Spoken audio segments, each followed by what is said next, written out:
Muy buenas, estimados estudiantes. Bienvenidos una vez más a este canal Biología y más. Un canal donde tratamos temas básicos de biología a nivel de bachillerato y también abordamos otros temas relacionados con la ciencia y la tecnología. El día de hoy vamos a hablar un poquito acerca de los eventos esenciales que ocurren durante la etapa de división celular conocida como mitosis. La mitosis y el ciclo celular que termina en una mitosis, por lo general se utiliza para el crecimiento por aumento del número de células o también para la reparación celular. De este modo, es sumamente importante que las células que se vayan a formar contengan la misma información genética que la célula original. La mitosis, para poderla entender mejor, la dividimos en diferentes fases dependiendo de los eventos fundamentales que ocurren en ella. Entre esos eventos entre esas etapas tenemos la profase, la metafase, anafase y telofase. En todas estas etapas pues ocurren una serie de eventos sumamente interesantes e importantes para garantizar que las células hijas pues hereden esa cantidad de ADN y además hereden, digamos, la información genética necesaria para poder desarrollar todas sus funciones posteriormente a la división. En la profase podemos distinguir sobre todo una profase temprana y una profase tardía. En la profase temprana tenemos que los centriolos migran hacia los polos de la célula empieza a hacerse un poco más ovalada poco a poco y desde esos centriolos empiezan a brotar las fibras del uso mitótico. Esas fibras están formadas por proteínas en este caso que formarán microtúbulos. Por otro lado, a nivel del núcleo, lo que se observa es que los cromosomas comienzan a condensarse, a plegarse y replegarse para formar estructuras visibles como normalmente las conocemos. En la profase tardía empieza a romperse o se rompe esa membrana nuclear. Al romperse esa membrana nuclear, los cromosomas quedan libres en el citosol o citoplasma y de este modo pues se unen por sus cinetocoros a las fibras del uso mitótico.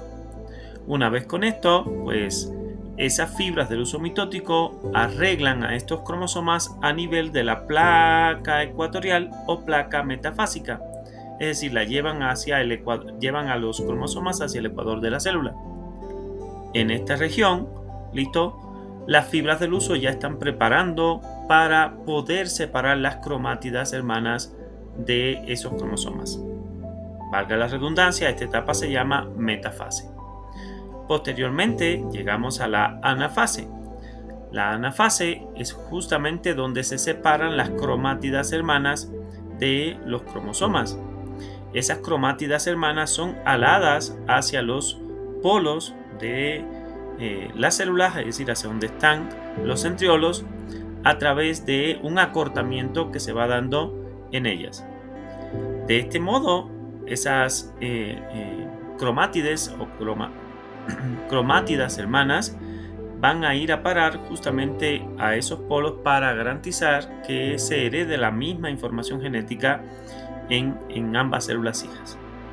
Posteriormente a esto, en la telofase, esas cromátidas ya llegaron a los polos, se empieza o se desaparece lo que son las fibras del uso, es decir, se desintegran las fibras del uso, los cromosomas empiezan a ser rodeados por una nueva membrana nuclear y dentro de esa membrana nuclear, es decir, o en el interior de ese núcleo que se está formando, pues los cromosomas empiezan a, digamos así, a desenrollarse, ¿sí?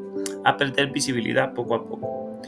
Al mismo tiempo, al final de esta etapa, empieza lo que se conoce como el proceso de citocinesis. Este proceso es sumamente importante porque es el que va a dar como resultado a las células hijas.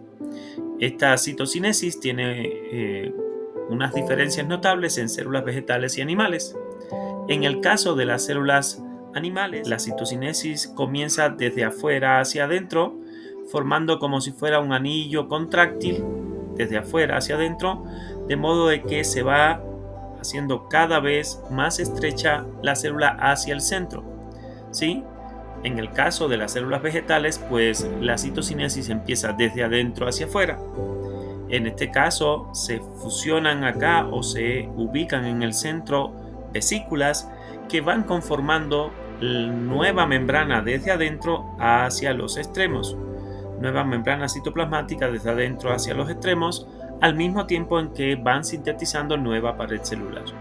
De modo que al finalizar, en el caso de los vegetales, vas a tener dos células vegetales separadas cada una por una pared celular.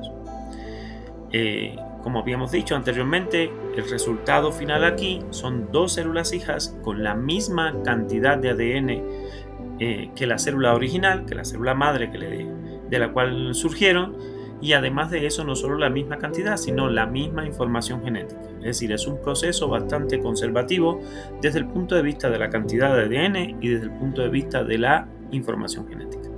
Hasta aquí ha sido el resumen del ciclo celular, en especialmente la etapa de mitosis. Espero que te sea de utilidad. Nos vemos.